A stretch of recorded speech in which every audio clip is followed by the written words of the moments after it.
n'a pas encore dormi cette nuit. Donc merci infiniment Thierry Reboul d'avoir accepté notre invitation ce matin.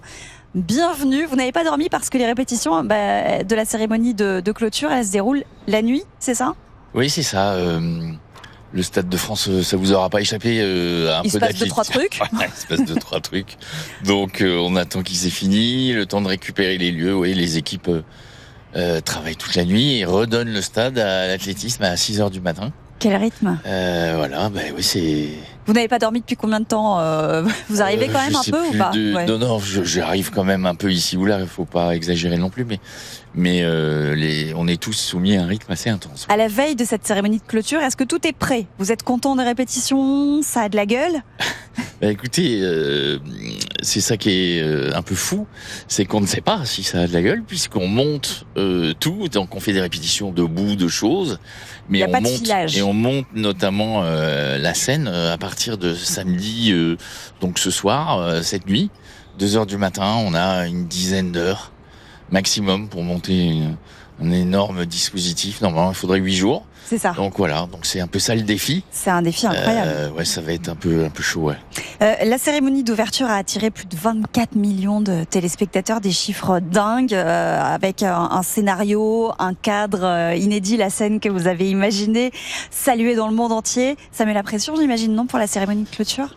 Ça détend un peu quand même sur le fait qu'au moins on a réussi quand même cette première étape qui est quand même un gros morceau des Jeux qui donne un peu le là. Et Dieu sait que derrière ils ont fantastiquement dans les sites, les ambiances, les athlètes, bref, transformé l'essai largement. Et puis maintenant faut dire au revoir de la plus belle des manières possibles. C'est la mission qui est la nôtre. Oui. Comment on va se dire adieu ? Ça, vous allez nous le dire dans un instant. Mais il y aura un petit... Alors, je sais pas si c'est un petit plus. Oui, certainement par rapport à la cérémonie d'ouverture où le public était très présent, mais éparpillé, il était le long du parcours. Là, on va être dans le chaudron, dans le Stade de France, ça va bouillonner et ça va être un supplément d'âme, j'imagine aussi, non, pour les artistes qui vont se produire demain. On retrouve une configuration plus classique. Et de ce fait-là, c'est ce que Thomas Joly appelle la convergence du regard, de manière assez jolie. Mais effectivement, c'était un peu déstabilisant le fait que sur cette scène, on était sur 6 km de long. Il fallait inventer plein de choses qui n'avaient pas existé avant. Là, on retrouve un format classique. Après, ce qu'on va proposer, je pense, ne l'est pas. C'est ça. Il faut s'attendre à des surprises. J'espère que les gens seront surpris. C'est ce qu'on essaye de faire depuis le début.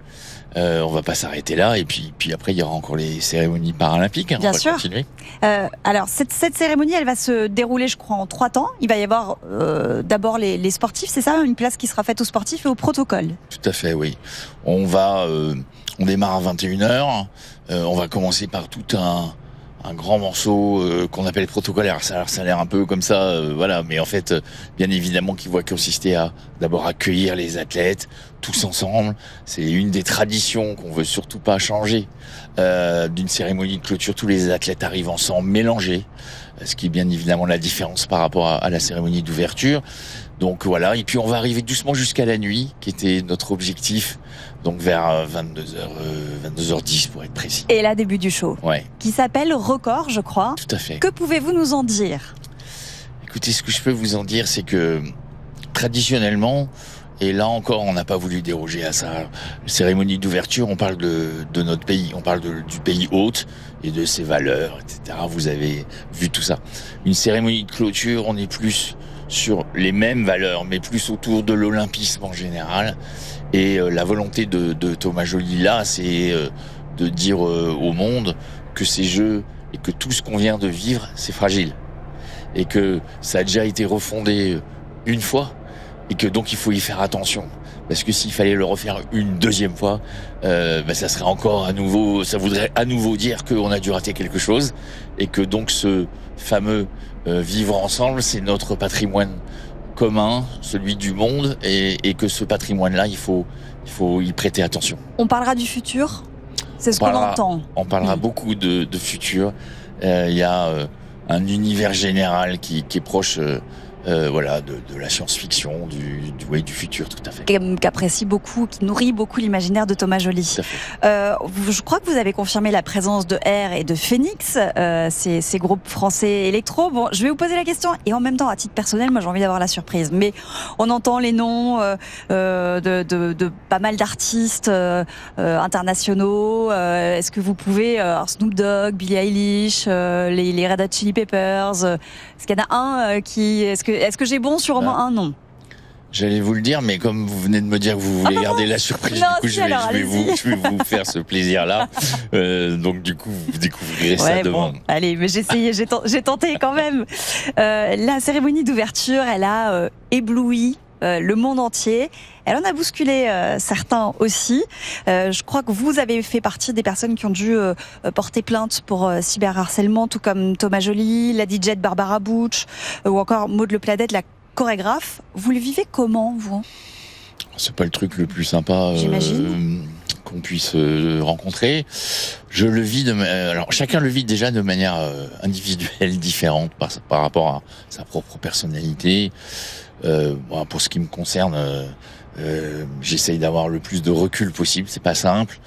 Voilà, et puis de faire mon devoir de citoyen, c'est-à-dire de faire en sorte que la loi soit appliquée, d'où le fait que personnellement je sois allé porter plainte et de laisser maintenant aux services compétents, comme on dit, le fait de faire leur travail.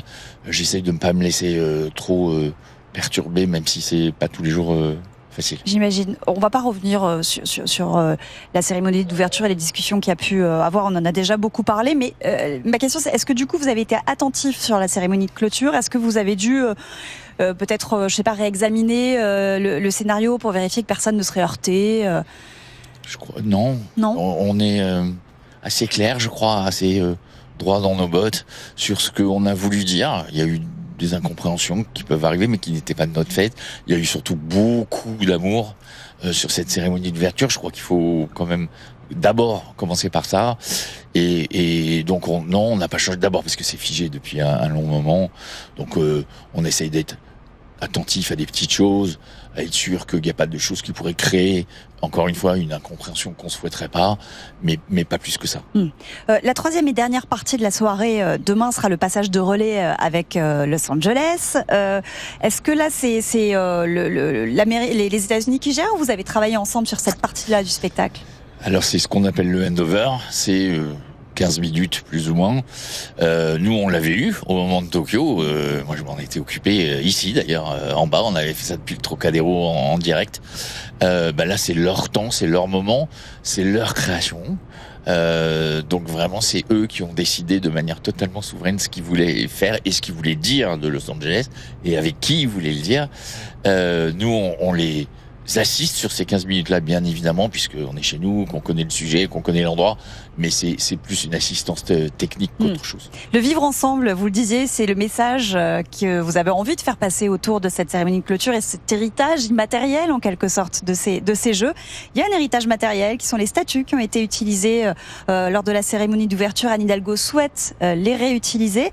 La vasque aux Tuileries, le public a très envie qu'elle reste aussi. Ce serait un bel héritage des cérémonies, que tout ça reste disponible. Déjà pour nous, c'est très touchant parce que ça veut dire que cette cérémonie a effectivement marqué son temps.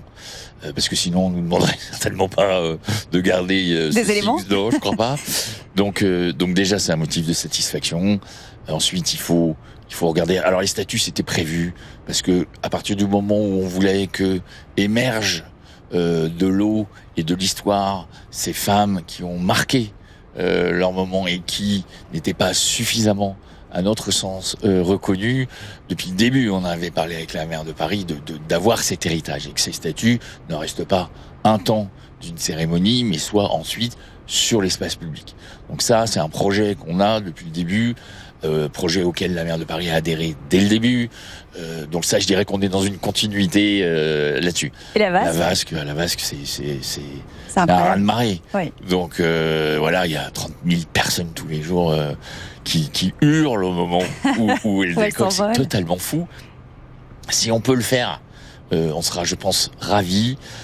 C'est pas si simple que ça parce que ça n'a pas été fait pour l'éternité, donc il faut qu'on regarde de tout ça. Merci beaucoup Thierry Reboul d'avoir été avec nous. Je vais citer l'ensemble de l'équipe des cérémonies, la scénariste Fanny Rero, la romancière Leïla Slimani, l'historien Patrick Boucheron, le dramaturge Damien Gabriac, la chorégraphe Maud Le Planec, le compositeur Victor Lemann, Thomas Joly bien sûr et au costume Daphné Burki. Merci beaucoup. Merci à vous.